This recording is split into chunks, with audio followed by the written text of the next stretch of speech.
Welcome back to Digiburst, guys. This is the blue hybrid deck that I took to locals this week, and it took first place. Really no surprise, considering this deck is a very similar build to the deck that took Worlds just the other weekend. So I just want to show it off and tell you that this is probably the deck to be going into the Ultimate Cup at the end of the month coming up. So we'll start off with 4 of this Strabi and then 1 of this Strabi.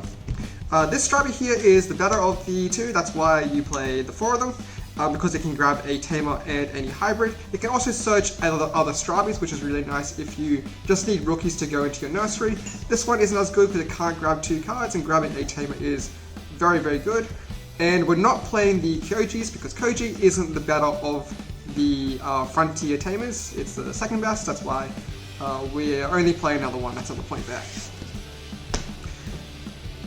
2 of the Sayukamon and then 3 of the BT7. These are really good anti-meta cards. Sayukamon stops the Digi-evolution cost reduction for hybrids specifically, but there's also some niche scenarios that come down as well. Madoki BT7 is a lot more important because it can stop the Bukumon from the evolution cost as well, and other things like Hammer Spark also comes up, especially against Lilithloop, that came up today as well.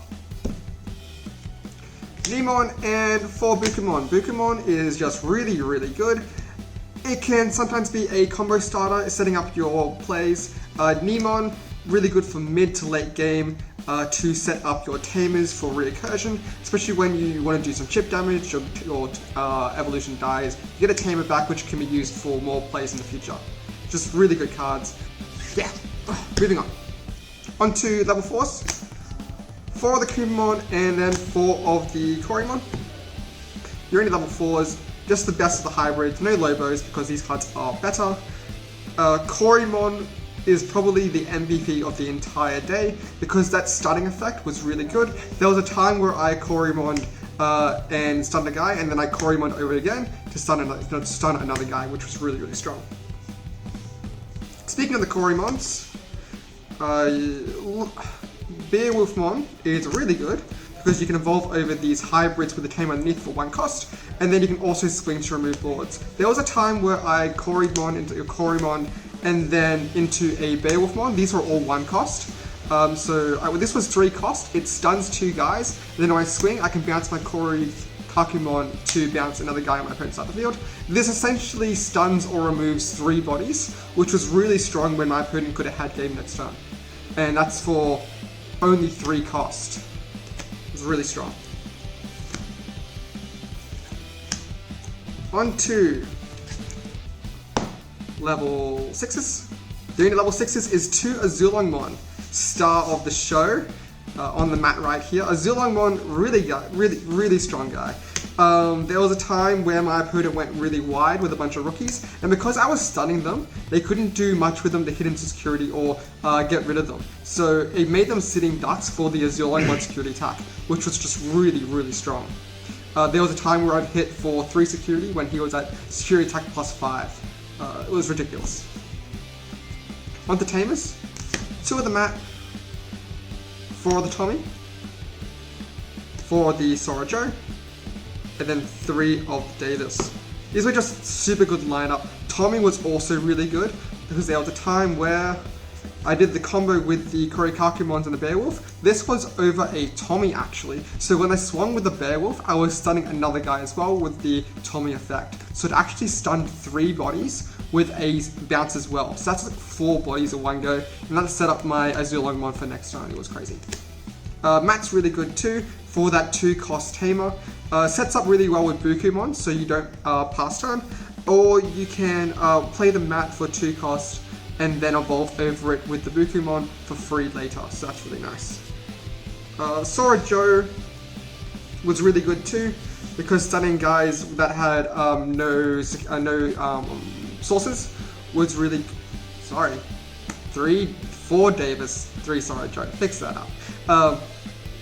So Sora Joe was really good with the stunning effects because when they're sitting on the board, you just basically memory farming with the Sora Joe and the mat effects. It can also facilitate itself by attacking and scratching out the sources. And Davis, really good veteran card, setting your memory to 3. Really good for pushing for game when they only have when you've taken out the last of their security, and sets you on 3. On to options. For Hammerspark, really good for just sealing out the game and making sure you have enough memory to pay for the Azulongmon, because sometimes when they don't have enough bodies on board, you won't get all that memory back, and you just need the extra +1 or 2 security. So you may want to make sure you don't pass your turn when you go into it. Ice Ball is just broken. And the last one, 3 of the Howling Memory Boost. Another way to stun boards, especially where Digimon don't have sources, so you can exploit the memory gain from Digimon that don't have sources. Plus you can essentially get... Oh, did I not get my X? I didn't get my X. Plus you can get the draw off the Kiaramon for trashing sources, and with the Openmon as well when you swing in your Digimon, when your opponent's Digimon doesn't have a source. So that will wrap it up. Honestly, no surprise that this deck went undefeated today, considering it did so well at Worlds. I am extremely confident with this deck, and this is probably definitely the deck to be coming into the Ultimate Cup at the end of this month, considering that you're going to be seeing it in the top tables when comparable decks like Yellow Hybrid, they can sometimes stall out their games, especially when they go into other Yellow Hybrids, and that can often result in a tie. And when you start tying with those decks, you start not hitting all the top tables. So if you want to be going into the top tables, expect this deck, and see if there's any ways to counter this deck. Other than that, subscribe, and I'll see you next time.